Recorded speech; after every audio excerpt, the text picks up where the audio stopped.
Hello everybody, today I've got a bit of a special video for you. I decided, there hasn't been a meta snapshot come out recently for, Gwent, and I figured I'd give my scuffed, impressions with a little bit of spice from Gameking. Shout out to him, he did help me to build some of these decks here, and yeah, helped me with the card choices that the pros are playing. I'm not on Pro Ladder, so I honestly don't know what is tippity top right now without his help, but yeah, thanks to Gameking for that.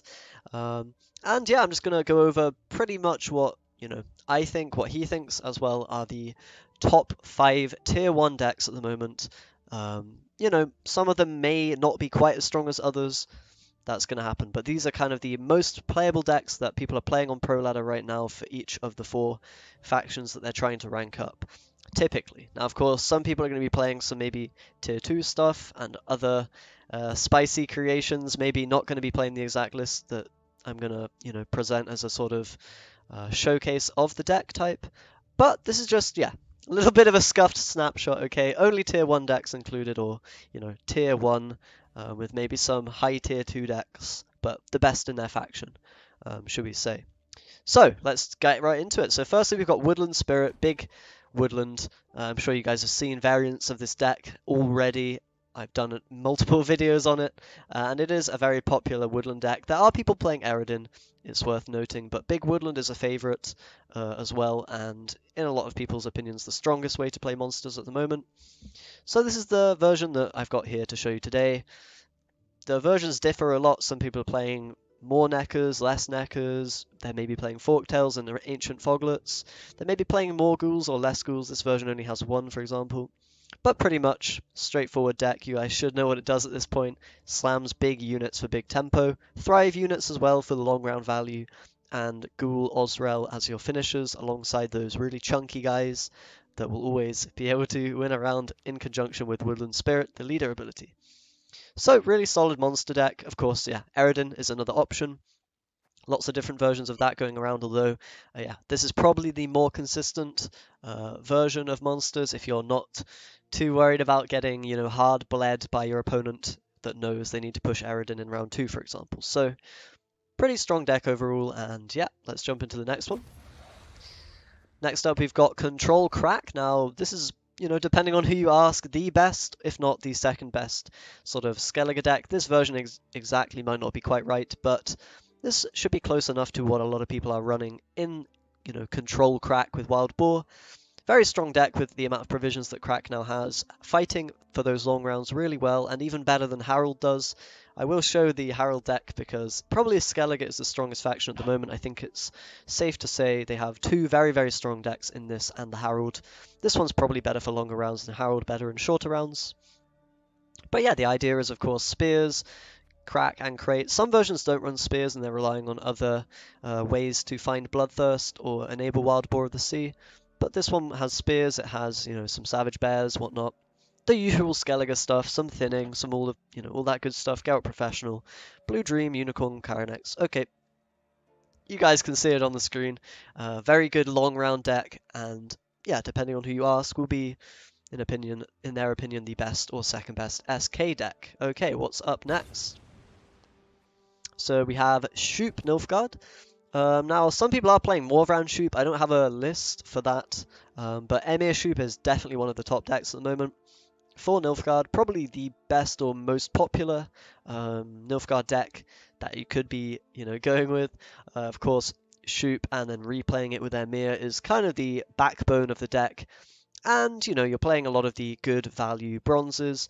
Of course, the bronze core will vary depending on how you build it. This might not be exactly... Again, it depends what people are running. This might not be the exact same thing, but this is pretty close to what a lot of people will be playing. And yeah, very strong deck overall. Has a lot of engines in the bronzes. Has a lot of removal in the bronzes and in the other cards, And some disruption with the enemy deck. Some synergy with your own deck with Albric and whatnot. Overall, just a really solid deck relying on the power of Shoop. Might make it a little bit inconsistent to some of you, but overall, yeah, really high power deck here. So, what else have we got? We've got Bruva. Now, Ithne Control is an option potentially, although I'm not sure many people will say it is better than Bruva, or more consistent than Bruva. Bruva is kind of the go-to pick in terms of an elf version. This is what you're going to go with if you want to run elf Bruva at the moment for the very, top tier deck. You can also play a non-elf version of this, I've been told, but I wouldn't exactly know how to go about building that, so don't ask me. But I know people like Coleman have played similar lists to this, and it's just the good Scoia'tael stuff. Not actually running Unicorn and Kyrenex, which is interesting to point out, instead relying on a lot of really high provision cards. Ithlin, Geralt Professional, and Shiru should be doing quite well, against a lot of decks. So that's probably the best pickup for Scoia'tael at the moment, and yeah, another tier 1 deck, arguably.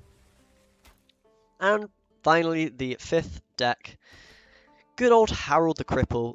Now, this is a bit of a well-known deck at this point. I think it was quite strong at the end of the last patch, and it's good this patch as well. Doing similar things to Crack with the spears in the long round and the light longships and all that, but instead favouring Dagger, 2 Blades alongside Herald the Cripple's ability to win the short rounds, of course. And depending on the version you play, you're going to run some different techs maybe, some different cards, but all in all, this is kind of a pretty standard version that you might run of that mid-range Herald. And, you could definitely think about other inclusions, maybe Blue Dream is an option, maybe not, maybe another Marauder and whatnot, but Herald is definitely a solid contender for being, the best SK deck, if not the second best. Very, very strong, very powerful, and as I say, I find it hard to even differentiate too much between these decks. I haven't had a lot of experience playing them, but I do know that these are, at the moment, the top tier decks in the meta at the moment, so yeah, I hope that was an interesting one, a bit of a scuffed meta snapshot, if you will. Only tier 1 decks here. Of course, if you want some suboptimal decks, feel free to watch the other videos if you haven't already on this channel. Yeah, big shout out to Gameking for helping me, put the decks together. And I might actually try some of these out on stream in the coming days. Maybe actually start winning some games, that would be great. But you'll notice Northern Realms isn't present here. I don't think many pros think Northern Realms is at all viable in terms of climbing the pro ladder. It's just the worst faction at the moment. There are some okay decks, and I would say Demavand is alright. It's probably tier 2, but it's not quite, hitting those high ranks, so that's why it's not included here. I'm sorry for all the Northern Realms fans, that is just the way it is. I like Northern Realms as well, I will continue playing them, but right now in the meta, they're not particularly strong. So anyway, that will do it for this video, guys. Yeah, hope you enjoyed, and I'll see you in the next video. Bye.